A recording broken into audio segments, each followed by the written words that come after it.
आज 28 जुलाई है और देश और दुनिया की 5 बड़ी खबरों के साथ हाजिर हूं मैं अब्बास मेहदी। पहली खबर है, सबसे पहले जानेंगे कि अमेरिका और ईरान के बीच क्या चल रहा है, क्या बातचीत होगी या फिर बढ़ेगा तनाव।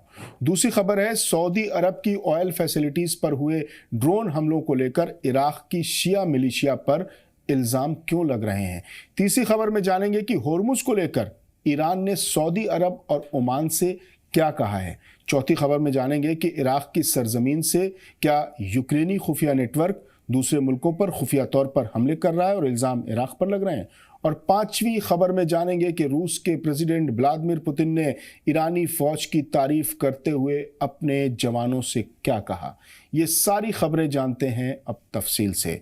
अमेरिकी प्रेसिडेंट डोनाल्ड ट्रंप का कहना है कि ईरान के साथ बातचीत अच्छे माहौल में चल रही है। वहीं ईरान का कहना है कि अमेरिका इस जंग से निकलने का रास्ता तलाश रहा है। इस बीच ईरान की खातिमुल अंबिया हेडक्वार्टर ने कहा है कि अगर अमेरिका ने ईरान के खिलाफ नेवल ब्लॉकेड लागू करने के लिए फौजी कदम उठाया तो उसे जंग को और बढ़ाने वाला कदम माना जाएगा और उसका जवाब दिया जाएगा।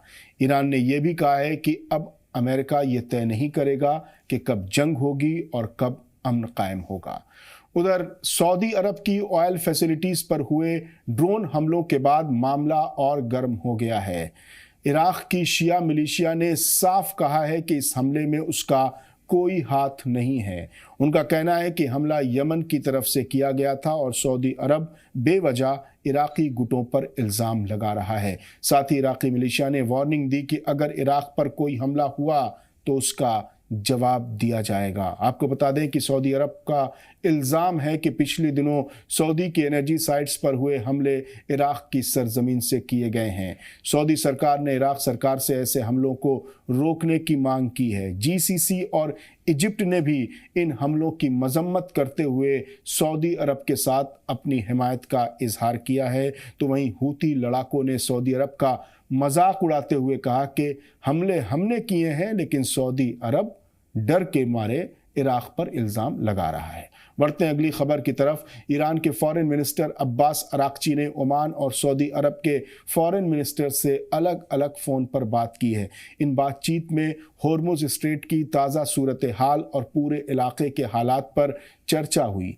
ईरान का कहना है कि इस इलाके में बढ़े तनाव को कम करने के लिए मिलकर काम करना ज़रूरी है। साथ ही ईरान ने इल्ज़ाम लगाया कि अमेरिका की कार्रवाई से होर्मुज में ख़तरे बढ़े हैं और इसे ख़त्म करने के लिए सभी मुल्कों को एक साथ मिलकर कोशिश करनी चाहिए।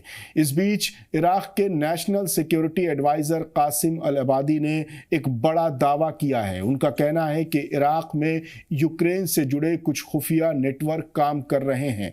उनके मुताबिक ये लोग अलग अलग जगह हमले करते हैं और फिर उनका इल्ज़ाम दूसरे गुटों पर डाल देते हैं। उन्होंने ये भी कहा कि कुछ लोगों को गिरफ्तार किया गया है और पूछताछ में उन्होंने ऐसे नेटवर्क्स के बारे में जानकारी दी है। हालांकि सरकारी सतह पर इराक में इस दावे की कोई तस्दीक नहीं की गई है। और आखिरी खबर जानते हैं, रूस के प्रेसिडेंट व्लादिमीर पुतिन ने ईरान की छोटी लेकिन तेज़ नौसैनिक ताकत की तारीफ की है। उन्होंने कहा कि मिडिल ईस्ट में चल रही जंग ने यह दिखा दिया कि छोटे जहाज भी बड़ी ताकत साबित हो सकते हैं अगर उनमें एडवांस हथियार लगे हों।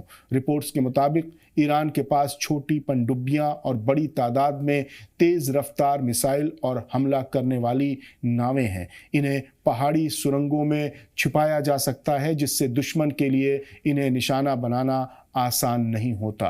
पुतिन का कहना है कि आज की लड़ाई में नई टेक्नोलॉजी और छोटी लेकिन असरदार ताकत की अहमियत लगातार बढ़ रही है।